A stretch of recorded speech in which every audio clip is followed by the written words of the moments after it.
What's going on, guys? Welcome to another edition of Gear Breaker Nation, where we give excellent assessment and reviews.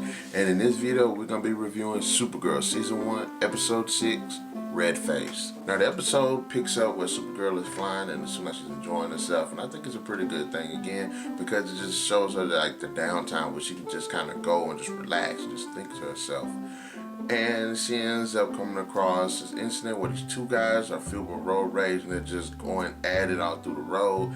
And they're about to run over this group of kids. Supergirl just lands right in front of them and stops both cars. Now this does injure both guys. One guy I think gets knocked out. The other one gets super pissed.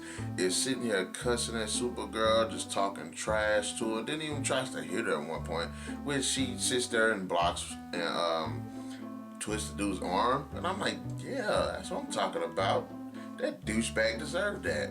So she then realizes that, you know, the kids and stuff are recording her, and it's like, wow, the kids are sitting here recording her, and she just saved their life. And of course, this blows up all over the news. Supergirl's being trashed on again, and because of the propaganda, they're sitting here making her look like the bad guy, even though these two dudes nearly killed a whole bunch of kids. So there's that, and Hank is like, hey, you gotta learn how to control your temper because they're gonna sit here and trash you and everything because they're gonna be scared of you. And then of course, Maxwell Lord decides he wanna put his little 2 cents in and sits there and trashes Supergirl's name once again. And I'm like, I really do not like his character, because he's sitting here constantly just trashing this chick, despite the fact that she's doing so much good. Okay, Lucy and Jimmy are talking, and Lucy ends up inviting Jimmy to eat dinner with her father. Of course, there's a lot of tension between Jimmy and Lucy's father due to career choices and everything, and acquaintances, Superman. And there's a bit of tension on that. Jimmy does end up inviting her to game night that, you know, Kara, Jimmy, and Wynn do every week. And you can kind of tell there's a bit of uncomfortable feeling right there for Kara, because she likes Jimmy, she's gonna go ahead and go with this. Kat's doing her thing, but then her mom ends up showing up at the job, and you can tell there's a whole bunch of tension right there, because Kat's mom generally feels like one of those moms that thinks her life is everything and pretty much neglects that of her kids and everybody else, and kind of looks down on it. You can kind of see where Kat gets all of that, her attitude from, because her mom generally sets it off for her. So it's like she's getting it from her mom that she's projecting it to the world. Kara does pick up on this, and it makes me once again kind of feel sorry for Kat. It made me sympathize for Kat a lot. Next, you got Alex shows up at the job, and her and Kara ask Wynn to help them hack into the DEO mainframe, because they still trying to unravel this mystery behind the disappearance of their father. And I thought that was pretty cool, because he was a bit hesitant, but because she hit the father angle, that Wynn ends up saying yes. So mostly because he likes Kara. Okay, Supergirl, Alex, and Hank end up meeting with Lucy and her father, who's this general, and they want to test out this android called Red Tornado. Okay, the design of Red Tornado does feel a bit bulky, and it could have been touched on a bit, but for the most part, I really enjoyed the character design. I enjoyed the reasoning behind the character design, even though I wish that the plot could have been, even though I wish that the backstory could have been done a bit better as to like the design and the reason. Because me personally, I figured out it was like, okay, the general created Red Tornado to be able to fight superpowered beings, but it's like, how did he come up with the idea for like wind manipulation? So Supergirl ends up stepping up to the challenge, saying she should test out the robot, but she doesn't do it that day. It's gonna be another day. Okay, then we got game night where Jimmy, Lucy, Wynn, and Kara are sitting here playing charades or 21 questions or something like that. And of course, you can see Jimmy and Lucy are just hitting everything on point. They know each other, they know each other's choices, and of course, this makes Kara and Wynn feel uncomfortable, because when it's their turn, they don't know what the hell they're talking about. There was a question where it was like, made reference to Superman, like, this guy's my best friend, or I know his secret identity, saying that like, I know the identity of Superman, Supergirl, something like that. And it kind of made this weird, awkward moment because it's like Jimmy, Wynn, and Kara know the answer to that question, but Lucy doesn't. So it's like, okay. That brings up the conversation on what Lucy Lane thought about Supergirl when she first met her. And it's kind of cool because when you, Supergirl, when this character of Supergirl actually meets Lucy, who's in the military, was like really tough. She was really harsh. She was really cold. She was very blunt. And when she gives her impressions on that, of course, it makes everybody feel uncomfortable because it makes it seem like that she's kind of she was basically throwing shade and throwing Supergirl under the bus. So the next day, of course, Supergirl ends up fighting Red Tornado, and this girl completely loses it. That android had no chance at all. The fight was pretty cool. It was actually pretty interesting. It was done really well, especially with the whole wind thing, which kind of worried me, but it was actually a decent fight. Nothing really memorable or anything, but she completely wails on this thing to the point that it actually like ran away. I mean, she super breathed his arm and broke his arm off and beat the crap out of him, and she didn't pull no punches. And I did like that because it was her venting her frustration and everything. But the android ends up like escaping, and then of course the general sits here and pins it all on Supergirl, despite the fact that he was the douchebag that pushed for the fight in the first place. And I was like, wow, this dude is just such a douche. I don't like him. He sucks. Honestly, seems like one of those types, the guy's been in the military for like 30 years, and he believes that America is the greatest country in the world and that everybody else sucks and that America should rule. So of course, after the robot escapes, the Army and the DEO have to, band together to try to find this robot, which ironically enough, one thing I didn't think about the thing was, okay, the thing was combat ready, but if it was still like a prototype and they were still testing it out, why in the world was it able to cloak? Okay, Kara sitting here pissed off, frustrated at the world, and then Kat, when she gets back to the job, Kat ends up kind of going off on her, but then Kara goes back off on Kat, and I'm thinking, yeah, Kara, you just lost your job. But Kat ends up once again coming up with one of these really good feminist speeches, like that montage between these two characters who actually was sitting at the bar, and Kat was sitting here opening up to Kara was sitting here opening up to Kat, and it was pretty cool. So I think that's great. But she didn't fire Kara, she actually like left with her. So I was like, okay. So she's like, okay, yeah, I respect you a little bit more. You got a little bit more backbone. Alex goes to Maxwell Lord because guys, I'm omnipotent,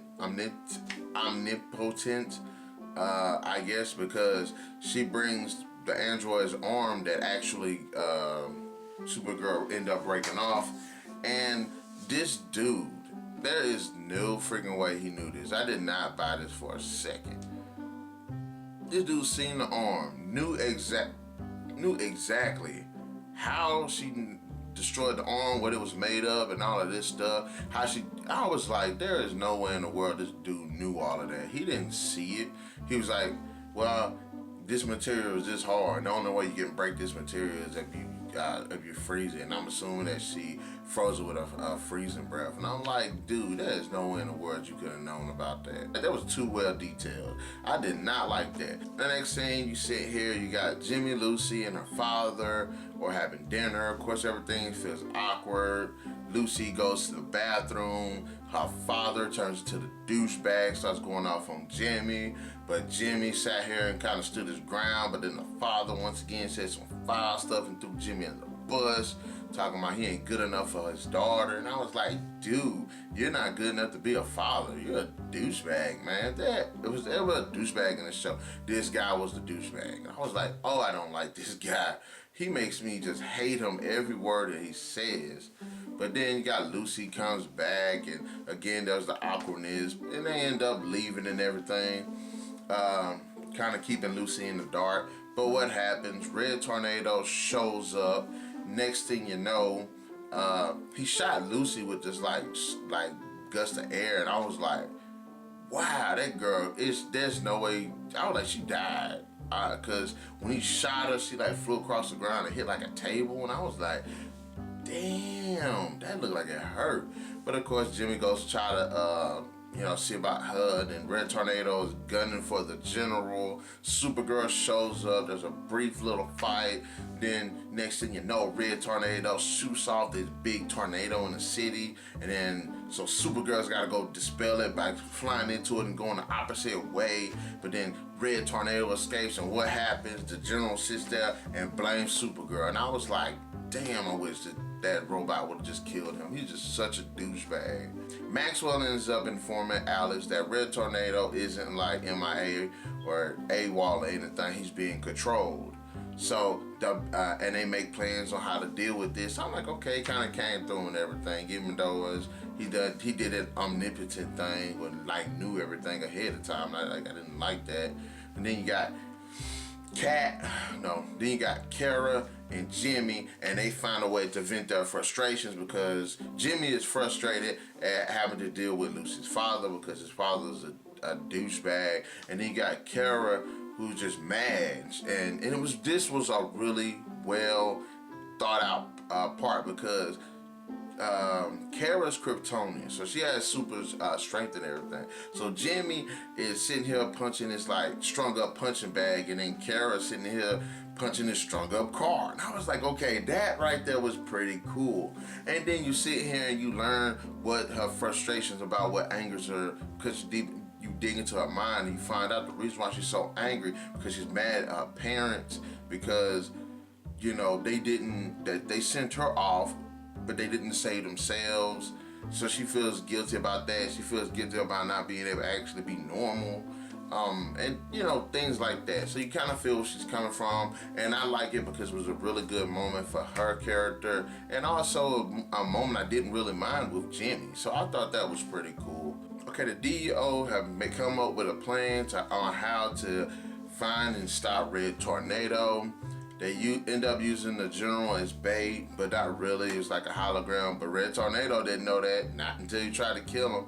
So Alex ends up tracing the signal that's controlling Red Tornado and finds Dr. Morrow. Now, Dr. Morrow was the guy who created Red Tornado, but after it went AWOL, the general ended up firing him. So the reason why that Red Tornado was gunning for the general because he fired Dr. Morrow, and Dr. Morrow was controlling him. So Dr. Morrow and Alex end up getting to this scuffle, and then you got Kara actually fighting Red Tornado. That was a pretty good fight on both ends. I really enjoyed it.